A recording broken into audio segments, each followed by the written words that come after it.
முன்னோர்கள் ஆராய்ச்சி செய்து இந்த உலகத்துல இந்த பிரபஞ்சத்திலிருந்து எடுத்த கர்மவினை தீர்க்கக்கூடிய மூல மந்திரம். நீங்க கோவில்ல போய் விளக்கேத்துறதா இருந்தா இந்த மந்திரத்தை ஒரு முறை சொல்லுங்க. முற்பிறவியில செய்த பாவங்கள் எப்பிறவிக்கும் தொடராமல் இருக்க இப்பிறவியிலேயே என் தந்தை வழியில் வந்த கர்மாவினை, என் தாய் வழியில் வந்த கர்மாவினைகள், என் தாயுடைய கர்ப்பத்திலிருந்து நான் இந்த பூமிக்கு கொண்டு வந்த கர்மாவினைகளும் இன்றோடு நிவர்த்தியாகட்டுன்னு 5 தீபம் விளக்கேத்தி சாமிக்கு தேங்காய் வளம் பூ மாலை கல்கண்டு வாங்கி அர்ச்சனை பண்ணி உங்க ஜாதகத்தை கொண்டு போய் சாமி பாதத்துல வச்சு இன்னையோட எனக்கு எல்லாம் நல்லது நடக்கும்னு மனசார கும்பிட்டு வாங்க. வாழ்க்கையில அசுர வளர்ச்சிக்கு வந்து. அனைவருக்கு வணக்கம். பாரம்பரிய திருவள்ளுவர் குல வம்சம் பிரசன்ன ஜோதிடர் சுபமாரிமுத்து திருப்பூர்லேருந்து இந்த பதிவு உங்களுக்காக. இந்த ரேவதி நட்சத்திரம் மீன ராசியில் யாராவது ஒருத்தர் பிறந்திருந்தாங்கன்னா பிறக்கும் போதே புதன் திசையில் தான் அவர் பிறப்பாங்க. இந்த புதன் திசையில் தான் அவர் வாழ்க்கையில் பிறந்திருப்பார். இந்த புதன் திசை அவருடைய வாழ்க்கையில் ஒரு மாற்றத்தை எப்படி கொடுக்குன்னு கேட்டிங்கன்னா, ஜாதக ரீதியாகவே ரேவதி நட்சத்திரம் மீன ராசியில் ஒருத்தர் பிறந்தாச்சுன்னா வாழ்க்கையில் ஒரு பெரிய மாற்றம், அசுர வளர்ச்சி, யோகம் எல்லாமே எப்படி இதில் சேருதுன்னு கேட்டிங்கன்னா, பிறக்கும்போதே புதன் திசையாக இருக்கிறனால அந்த குழந்தை பிறக்கும்போதே அறிவாளியாக பிறக்குங்க. சிறு வயசில் குழந்தை அறிவாளியாகவே பிறக்கும். மீன ராசி இருக்கிறதுலே கடைசி ராசி, கடைசி நட்சத்திரமும் மீனம்.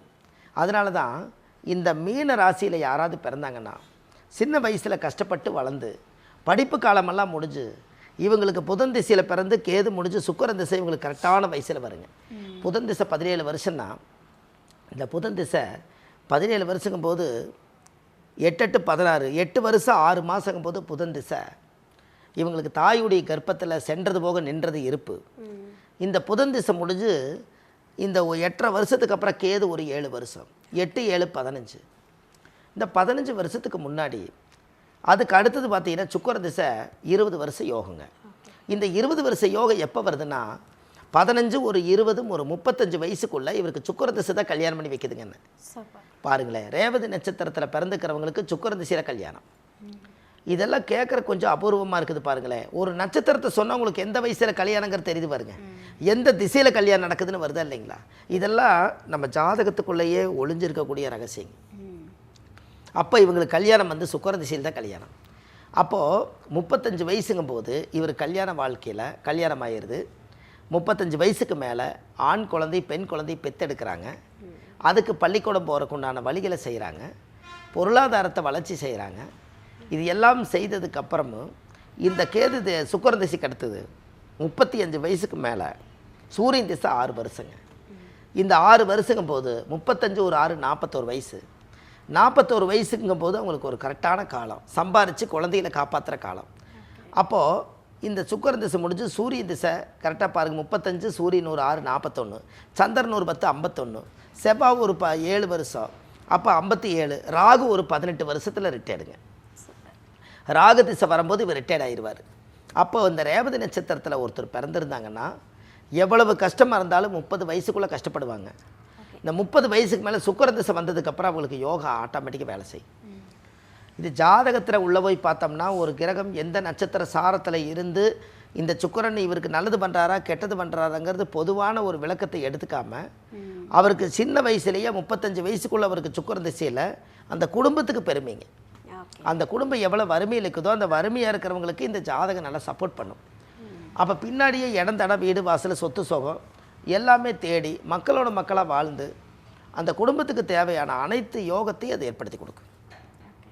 அப்போ ஜாதகத்தில் பாருங்கள் 21 தலைமுறையிலிருந்து அந்த வம்சாவளியிலிருந்து வந்த கர்ம வினைகள் எல்லாமே கம்ப்ளீட்டாக நீக்கிறக்காகத்தான் ரேவதி நட்சத்திரத்தில் பிறப்பாங்க. உங்களுக்கு ஒன்று தெரியுங்களா, காசியில் மீன் நம்ம சாப்பிட்றோம், மீன் நம்மளை சாப்பிட்றது காசியில் தான். எப்படின்னு கேட்டிங்கன்னா ஜல சமாதின்னு சொல்லுவாங்க.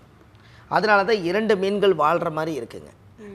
இந்த மீன் இப்படி வாழ்கிற மாதிரி இருக்கும். எப்போவுமே மீன ராசியில் பிறந்துக்கிறவங்க வீட்டில் மீன் வளர்த்துனாங்கன்னா இன்னொரு ஜீவனுக்கு உணவு கொடுத்தா அவங்க யோகம் நல்லா வேலை செய்யுமா. இன்றைக்கி எல்லாருமே மீன் வளர்த்துறாங்க, நம்ம மீன் வளர்த்தோம் இல்லைங்க. மீன ராசியில் யாராவது பிறந்தா நீங்கள் ஏதாவது ஒரு கோயில் கேட்டால் மீன ராசின்னு சொல்கிறீங்க. சரி, மீனுக்கு ஒரு தெப்ப குளம் இருக்கும் இல்லைங்களா. நம்ம மீன் வளர்த்தாட்டியும் கூட கோவிலில் இருக்கக்கூடிய தெப்ப குளத்தில் மீன்கள் இருக்கும்.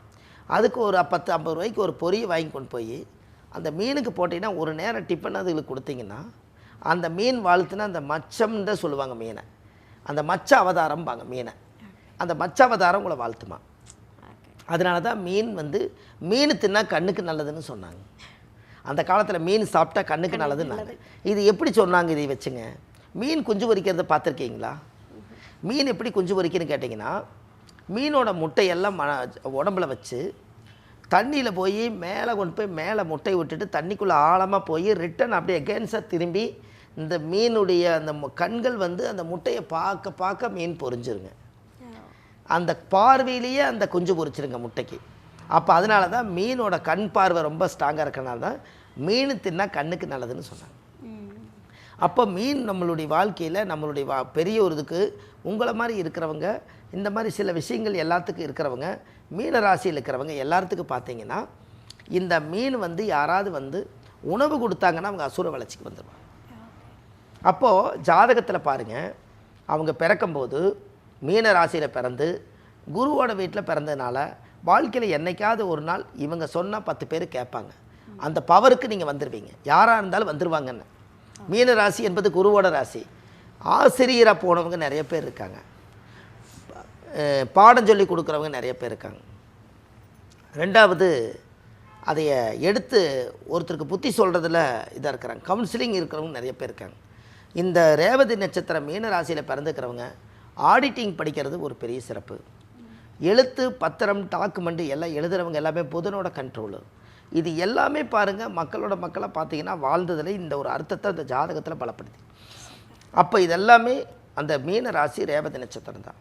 இந்த ரேவதி நட்சத்திரத்தில் ஒருத்தர் பிறந்தாச்சுன்னா அவங்க வாழ்க்கையில் அடுத்தடுத்த லெவலுக்கு போகிறதுக்கு நம்மளுடைய அந்த கர்மாவை சரி பண்ணுறதுக்காக எல்லா யோகத்தையும் ஏற்படுத்துவாங்க. அப்போ குடும்பத்துக்குள்ளே பாருங்கள், ஒரு பெரிய பெரிய மாற்றங்கள் உருவாயிரும். முன்னோர்களுடைய ஆசீர்வாதம் வாங்கின நட்சத்திரம் ரேவதி. 27 நட்சத்திரத்தில் கடைசி நட்சத்திரம் தான் ரேவதி. இவங்க கிட்ட தானே கஷ்டம் அதிகமாக இருக்குதுன்னு சொன்னேன் இல்லைங்களா? இந்த கஷ்டத்தை அவங்ககிட்ட வெளியே சொல்ல முடியாமல் மனசுக்குள்ளே வச்சுருப்பாங்க. இவங்ககிட்ட ஒரு பெரிய விஷயம் என்னென்னா, அஸ்திவாரம் தான் புதனுடைய ரேவதி நட்சத்திரங்க. மேலே இப்போ நீங்கள் ஒரு அப்பார்ட்மெண்ட் 1 2 3 4 5ன்னு அப்படியே கொண்டு வருவீங்க இல்லையா? 27 நட்சத்திரத்தை தலகளாக போட்டிங்கன்னா ரேவதி நட்சத்திரம் ஃபவுண்டேஷனாக மாறிடும். அப்போ எல்லா பில்டிங்கும் சுமக்கிறது எதுன்னா ரேவதி தான். அதனால தான் அத்தனை சுமையும் இது வாங்கிக்கும். பாருங்கள், ஆறு குளம் ஏரி எல்லா பக்கம் தண்ணி பூந்து எல்லாம் போய் கடைசியில் எல்லா தண்ணியும் ஊரில் எல்லா மழையும் போய் கடைசியில் போய் சேர்கிற இடம் எதுங்க? சமுத்திரம், கடல். அப்போ எல்லா பிரச்சனையும் சேகரித்து வைக்கிற இடம் கடைசியில் புதனுடைய நட்சத்திரம் ரேவதி. மீன ராசியில் தான் மீன்களும் அதுக்குள்ளே வாழ வைக்குது. கடல் ராசி மீன ராசி. அவங்க கடல் கடந்து வாழ்க்கையில் ஒரு முறை போயிட்டு அவங்க பெரிய ஆளாயிருவாங்களாம். அதனால தான் கடல் ராசியில் பேர் வச்சாங்க. ஒரு ஃப்ளைட்டு ஏறி ஒரு மலேசியா போகிறாங்க, ஒரு சிங்கப்பூர் போகிறாங்க, ஒரு ஆஸ்திரேலியா போகிறாங்க, ஒரு கனடா போகிறாங்க, ஒரு சென்னைக்கு போகிறாங்க. ஏதோ ஒன்றில் கடல் கடந்து போயிட்டு வரணுமா. அதை கடல் கடந்து போனால் யோகம்னு அந்த காலத்தை வச்சுக்காத. கடல் ராசி மீனம். மீன ராசியில் பிறந்தவங்க கடலை தொட்டுட்டு வரணுங்களா.